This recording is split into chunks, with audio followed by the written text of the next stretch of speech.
Hello दोस्तों, welcome to the buzz the brave manga. आज हम ग्लोबल फ्रीज का नया चैप्टर कंटिन्यू कर रहे हैं जो मैंने आपके लिए इंग्लिश में रिवराइट किया है। पूरा विजुअल्स और एडिट्स मैंने खुद बनाया है ताकि एक्सपीरियंस स्मूथ रहे। ओरिजिनल मांगा को ऑफिशियल सोर्स से सपोर्ट जरूर करें। चलिए स्टार्ट करते हैं आज का चैप्टर। चैप्टर 2605। ये ब्रह्मांड एक।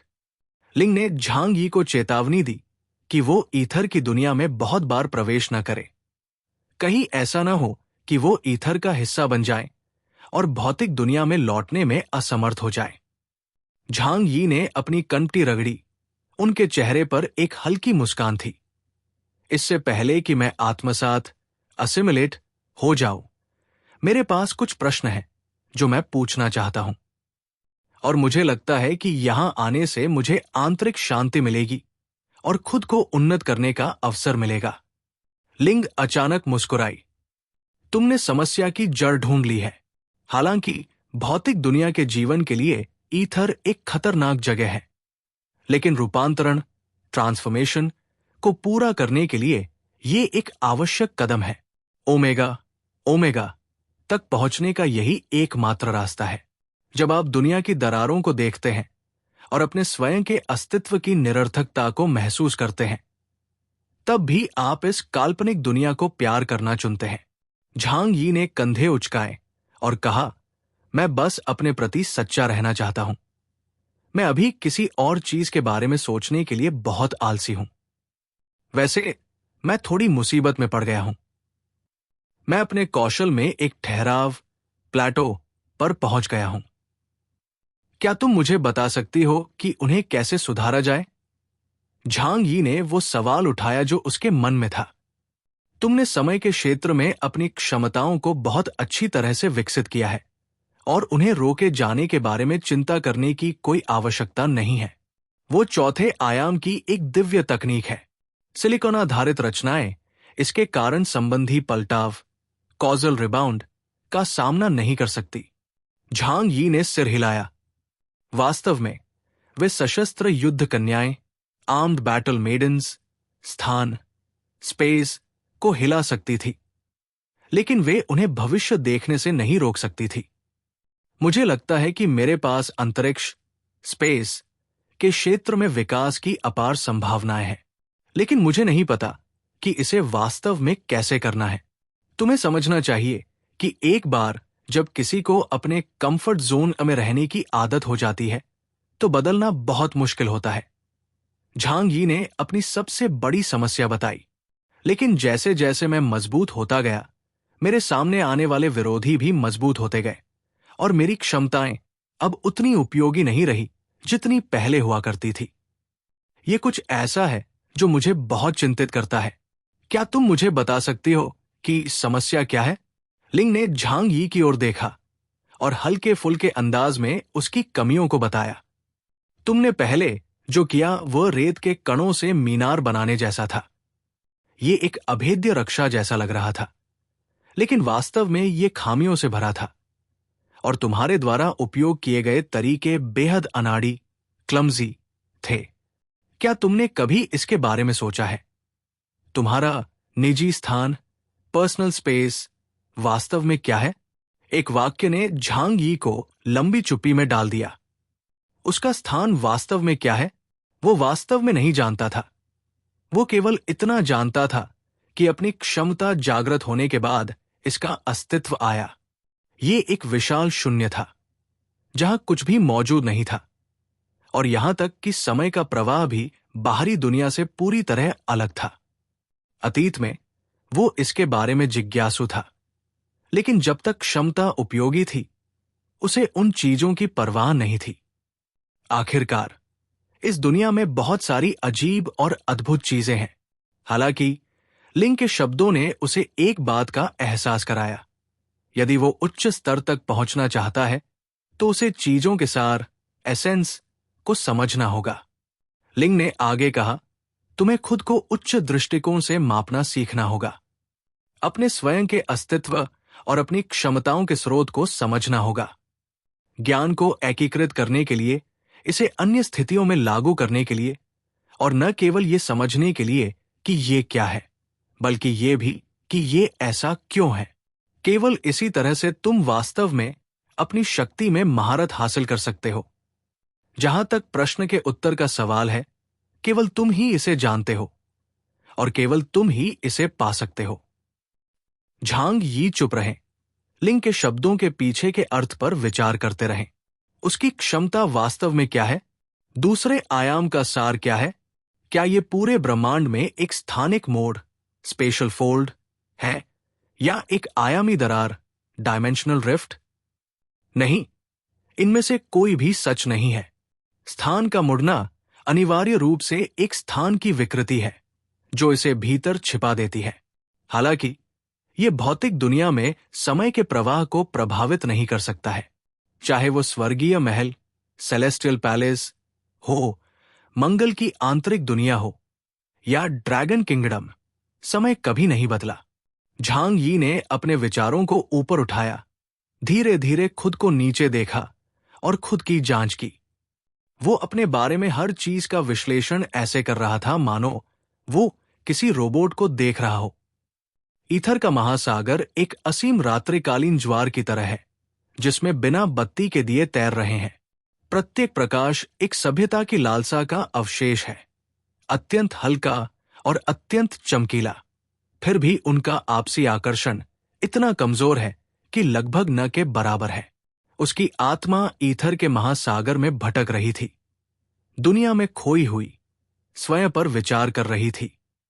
उसे ब्रह्मांड अपने जन्म, विस्तार, संकुचन और अंततः विनाश से दिखाई देने लगा।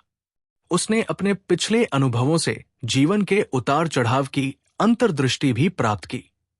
खुशी, हानि, लालसा, विदाई, हर शब्द एक व्यापक शक्ति रखता है, लोगों के बीच और लोगों और चीजों के बीच। एक अज्ञात समय के बाद झांग यी को अचानक उन लोगों के बारे में स्थिति की स्पष्ट समझ प्राप्त हुई जो उसे देख रहे थे। वैकल्पिक आयाम जिसे मैं नियंत्रित करता हूं, वो न तो इस ब्रह्मांड में मौजूद है और न ही भौतिक दुनिया में। उसने निश्चितता के साथ अपने दिल में ये चिल्लाकर कहा, मेरी शक्ति का स्रोत पाताल लोक, नेदरवर्ल्ड से आता है। ये यही ब्रह्मांड है जो निर्माता कागगो द्वारा बनाई गई भौतिक दुनिया से परे है। इसलिए वो अनंत शून्य से एंटीमैटर की शक्ति प्राप्त करने में सक्षम था। इसलिए उसके वैकल्पिक आयाम में समय प्रवाह की दर है जो सतह के ब्रह्मांड से पूरी तरह अलग है। झांग यी अचानक समझ गए। वो पहले सोचता था कि ये ब्रह्मांड एक बंजर भूमि थी जहां कुछ भी मौजूद नहीं था। वो निर्माता कागागो ही था जिसने अपनी शक्ति से सब कुछ बनाया। लेकिन अगर मूल ब्रह्मांड वास्तव में अस्तित्व में ही नहीं था तो कागागो के इसे देखने का क्या मतलब था? सब कुछ का उत्तर यह है, इस ब्रह्मांड के पास अपनी शक्ति भी है। मेरा वैकल्पिक आयाम इस ब्रह्मांड के मूल स्थान, ओरिजिनल स्पेस से जुड़ा हुआ है। ब्रह्मांड कैनवास है और कागागो चित्रकार है जो इस पर कला बना रहा है। परिणाम स्वरूप लोग केवल पेंटिंग देख सकते हैं और कैनवास को ही नजरअंदाज कर देते हैं। मैंने जो खोला है वो हमेशा इस ब्रह्मांड का एक मार्ग रहा है, यानी ब्रह्मांड का अंधकारमय पक्ष, डार्क साइड। उस क्षण झांग यी अंततः अपनी क्षमताओं के स्रोत के प्रति निश्चित हो गए। मेरा मन स्पष्ट है और अब मुझे अपनी क्षमताओं के बारे में कोई संदेह या अनिश्चितता नहीं है। ये कदम उठाने के बाद झांग यी ने तुरंत अपनी क्षमताओं को विकसित और संवर्धित करना शुरू कर दिया। दूर चंद्रमा के समान चमकीला प्रकाश का गोला लिंग के वास्तविक रूप से कोमल चमक बिखेर रहा था। लिंग ने झांग यी के छोटे आत्मिक शरीर को कौतूहल और दिलचस्पी भरी नजरों से देखा। इस ब्रह्मांड से पैदा हुई स्वेच्छा, चुना हुआ व्यक्ति, चोजन वन। यह देखना वास्तव में रोमांचक है कि वह दुनिया में किस तरह के बदलाव लाएगा। झांग यी ने अपना हाथ उठाया, उनकी 5 उंगलियां फैली हुई थी और उनकी उंगलियों के बीच एक बहुत पतली काली छाया गिरी जो पाताल लोक, नेदरवर्ल्ड के ज्वार का बाल, स्ट्रैंड थी। जैसा कि वो आमतौर पर पूरी भूमिगत नदी को बुलाता था, वैसा करने के बजाय उसने केवल एक सिरा खींचा और उसे नई बुनी गई स्थानिक झिल्ली, स्पेशल मेम्ब्रेन, में पिरो दिया। उसका आयामी द्वार ढह गया और बंद हो गया। सितारों की रोशनी के साथ टिमटिमाते हुए एक लबादे, क्लोक, में बदल गया, जिसने धीरे धीरे झांग यी के शरीर को ढक लिया। अब यह केवल एक स्थानिक सीमा नहीं रह गई थी, बल्कि एक शांतिपूर्ण और शांत अवस्था में बदल गई थी, जो सभी शक्तियों को शांत कर सकती थी। झांग यी ने धीरे धीरे सांस छोड़ी। उसके सीने में विस्फोटक घबराहट शांत हो गई और उसके दिल में शांति की एक हल्की भावना जाग उठी। चैप्टर 2606। ये ब्रह्मांडों। परित्यक्त शहर में सुबह की रोशनी कृत्रिम सूर्य द्वारा लंबी खींच दी गई थी, जिससे इमारतें हड्डियों जैसी पतली झंडों की पंक्तियों की तरह लग रही थी। झांग यी ने अपनी आंखें खोली, रोएदार कालीन पर खड़े हुए अपने शरीर से धूल झाड़ी और उनकी त्वचा पर एक धुंधली चमक दिखाई दी। एकांतवास, सेक्लूजन के अंतिम क्षण में ऐसा लगा मानो मेरे सीने से कोहरे की एक परत हटा दी गई हो और अतीत का सारा भ्रम और व्याकुलता पूरी तरह से गायब हो गई हो। उन्होंने अपने वास्तविक स्वरूप, ट्रू सेल्फ, को पहचान लिया है। भाग्य और कर्म से बचना सभी प्रकार की बेड़ियां वास्तविक स्वरूप को बांधती है। भाग्य और कर्म का पालन करते हुए आज ही मुझे पता चला है कि मैं कौन हूं। आज मैं ताओ को समझता हूं और वास्तविक स्वरूप को देखता हूं, तो अतीत की पुरानी बेड़ियों से क्यों डरना। दुनिया की बेड़ियां केवल एक स्वप्न है, निराकार, बिना रूप के और बिना स्वयं के। चाहे आप वांग यांगमिंग की मन का दर्शन, दी फिलॉसफी ऑफ माइंड, कितनी भी बार पढ़े, ये हमेशा आपको अचानक आत्मज्ञान, एनलाइटमेंट की भावना देगा। कोई आश्चर्य नहीं कि वह एक ऐसे गुरु थे जिन्होंने 600 साल पहले आत्म जागरूकता के माध्यम से असाधारण क्षमताएं प्राप्त की थी। झांग यी ने दरवाजा धक्का देकर खोला और बाहर कदम रखा। उनके कदमों की आहट धातु के गलियारे पर पड़ी, जिसकी आवाज पहले से भी धीमी थी। यांग शिनशिन ने सबसे पहले ऊपर देखा और जब उसने झांग यी को देखा तो उसकी आंखों में आश्चर्य का एक क्षण था। भाई झांग यी, आप बदल गए हैं। आपकी सांसें पहले से अधिक स्थिर हैं और आपकी आभा, ऑरा भी अलग है। वो धीरे से मुस्कुराई। आपने निश्चित रूप से किसी तरह की सीमा पार कर ली है। झांग यी ने अपनी कनपटी रगड़ी और धीरे से मुस्कुराए। मैंने इसे थोड़ा समझ लिया है। वैसे भी अब हम अपने पुराने दोस्तों से दोबारा मिलने जा सकते हैं।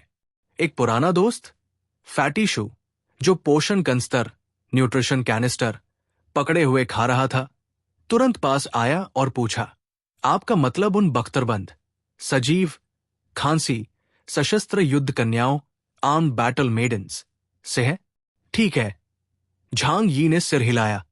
चलो पीली रेत के शहर, सिटी ऑफ येलो सैंड्स, चलते हैं। इस बार मेरी नई क्षमता का परीक्षण करते हैं। अपने 2 सप्ताह के एकांतवास के दौरान उन्होंने केवल नई क्षमताएं सीखने से कहीं अधिक किया, क्योंकि उन्हें एक विशिष्ट प्रतिद्वंदी को निशाना बनाने की आवश्यकता थी। इसलिए वे पिछली लड़ाई पर भी विचार कर रहे थे। उन्होंने पूरे युद्ध को रिकॉर्ड करने के लिए डेमन गॉड आर्मर पर लगे बुद्धिमान सिस्टम का उपयोग किया। इसे बार बार चलाया और उनकी लड़ने की आदतों का अध्ययन किया। झांग यी प्रशंसा में आह भरे बिना नहीं रह सके। वे वास्तव में बहुत मजबूत थी। इसके अलावा वे लड़ाई के दौरान लगातार विकसित होंगी। लड़ाई जितनी लंबी चलेगी उतनी ही मजबूत होंगी और विशिष्ट लक्ष्यों के खिलाफ उनकी रणनीति और भी तीखी हो जाएगी। फ्रीमैन ने अपनी चौड़ी टोपी नीचे खींची। स्क्रीन एक पल के लिए स्थिर, स्टैटिक हुई, फिर से साफ हो गई और वो विनम्रता और आग्रहपूर्वक मुस्कुराया। इस बार हम आप पर भरोसा कर रहे हैं। सैंडस्टॉकर के रक्षक रोबोटों को हराना वास्तव में कठिन है, मुझे पता है, लेकिन इस बार मुझे विश्वास है। झांग यी ने अपना हाथ उठाया और उनकी हथेली में एक गहरे सुनहरे रंग का पैटर्न चमक उठा, मानो एक अदृश्य कलम द्वारा हवा में स्थान, स्पेस, खींचा गया हो।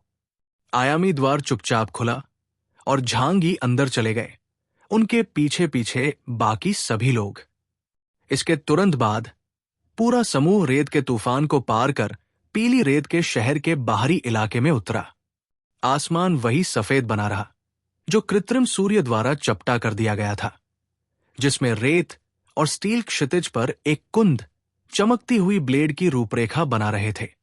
मंगल की दुनिया मृत प्रतीत होती है और आकाश में लटका कृत्रिम सूर्य क्षितिज पर शाश्वत रूप से निलंबित रहता है। ऐसा लग रहा था मानो समय कभी नहीं बदलेगा और झांग यी और उनके समूह को छोड़कर इस दुनिया में सब कुछ वैसा ही रहेगा। हम वापस आ गए हैं, फ्रीमैन ने अपनी आवाज धीमी की। वे हमें जल्द ही ढूंढ लेंगे। जैसे ही शब्द बोले गए, गलियारों के अंतराल से, रेत के टीलों के पीछे से और टूटे हुए टावरों के बीच से हजारों रक्षक रोबोट एक साथ हरकत में आ गए। धात्विक पुतलियां एक खतरनाक लाल रोशनी के साथ चमक उठीं और ऊर्जा ढाले एक गुनगुनाहट के साथ एक साथ खुल गई। घुसपैठिए का पता चला। निष्कासन आदेश निष्पादित करें। हमेशा की तरह झांग यी ने अपना सिर घुमाया और चारों ओर इशारा किया। Uncle you, Liang you, fatty और किरण, तुम लोग इन लोगों को संभालो, इसे हम पर छोड़ दो। अंकल यू ने गहरी आवाज में जवाब दिया। उनके सीने की मिश्र धातु की प्लेट खुली और बंद हुई और उनकी पीठ और अग्रबाहों से सैकड़ों ऊर्जा तोपें निकल आई। उनकी कंधे की रेखा एक बुर्ज, टरेट की तरह स्थिर थी। लियांग यू ने अपनी ड्रैगन रोर लॉन्ग स्वॉर्ड निकाली, जिसकी पीठ ताजी बर्फ की तरह ठंडी थी।